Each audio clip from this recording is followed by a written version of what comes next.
This is an optional sidebar just to go into some detail on how to paint skies. So I've got a document set up with four little windows here. I'm going to render four quick different skies, and I'm not going into much detail here, not going to get super sharp with all of the clouds and everything, but this is just to get a few general principles across. So I'm just starting with a basic, blue sky, kind of a nice sunny day, and assuming Earth on most of these, but obviously you can go pretty wild with your imagination if you want to try and do some kind of an alien sky. But one thing that all of these skies are going to have in common is you'll notice there will be some clouds that are closer to us, like I've got in the upper left corner here, and then there are clouds that are farther away, like that one near the upper right corner. And one very, very important thing to keep in mind when rendering skies is that the cloud that is closer to you needs to seem like it's overhead. So we're sort of looking up at the bottom of that cloud as if it's sort of floating over the top of our head. And the clouds more in the distance, like the one kind of in the upper right corner, that one, we're sort of looking at the side of it more. So that really gives us an illusion of depth. It makes us feel like we are underneath the clouds that are closest to us, but we're looking far away at the side of the cloud off in the distance. It really makes your sky seem three-dimensional and more realistic. So that is going to be a theme you see in all of these clouds, and basically I'm just sort of picking different color schemes and trying to do some sort of different looking skies, but for the most part it's the same general formula. Just have some clouds that are over the viewer's head seemingly, and make sure it looks like you're looking up at the underside of those, and then have some clouds farther in the distance that you can see the side of. And those ones in the distance, it's always fun to smudge some round fluffy kind of I think it's cumulus cloud shapes. And then you can also pull out those little wispy, strandy clouds too.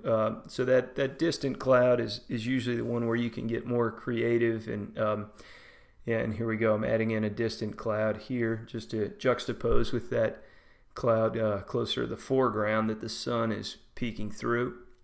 And just doing some smudge with my smudge tool, kind of like a blender brush. And just sort of adding a little bit of detail here. Another thing you'll notice common to each of these is there's a heavy use of atmospheric perspective.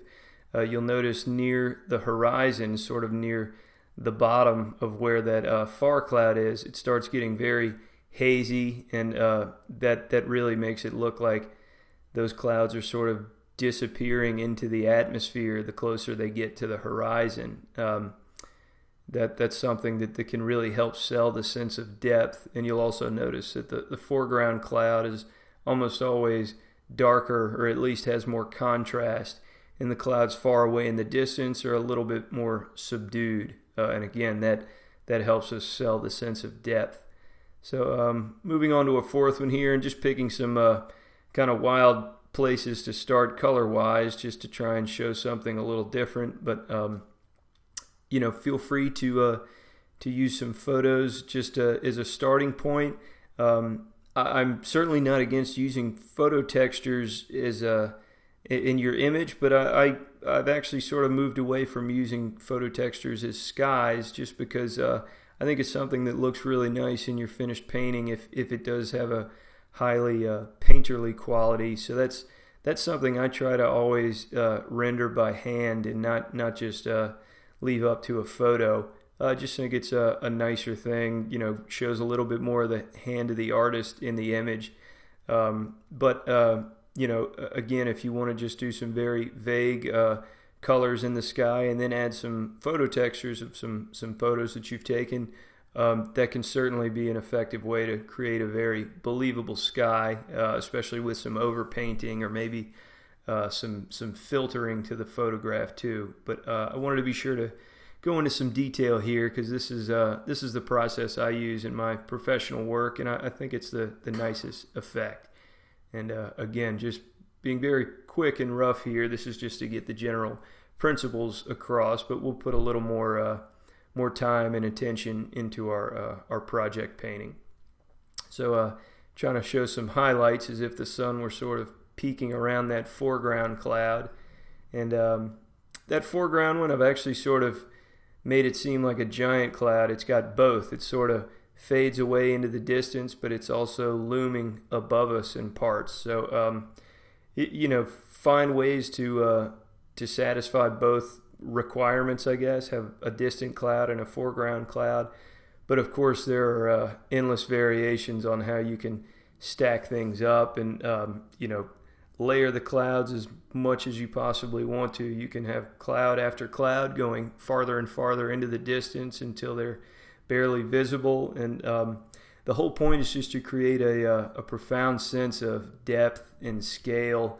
It can help set the mood for a lot of your other landscape paintings. So this is a good place to start, or at least usually the place where I start adding some detail first once I have the general values and color statement established, just because this is such an important mood setting part of the image. So I'm going to try and do a really bright kind of a sunset image here for this last one. Just trying to keep these a little bit different, but the principles are all the same. Back to just why this is important is it sort of establishes the three-dimensional space that the rest of your landscape sits in. That atmospheric perspective has to be really strong in your sky, or all of the rules that we use to make the rest of our landscape features won't really make sense. So if you have a cloud that you're looking at from the side, way up near the top of the painting, somehow that doesn't make sense. You should be looking up at that and seeing the bottom of it. So be sure that your clouds fit in the general sense of perspective that you're trying to establish with your sketch. Again, if it's near the top, you should be looking up at it, and if it's near the horizon, we should be looking at the side.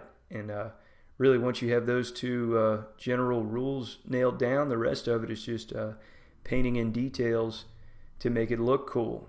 And this is also a fun part where you can start adjusting color schemes a bit, just to see if something wildly different on the hue scale works better for you. So I hope this is helpful, just an intro into painting skies, and we'll carry that over to our course.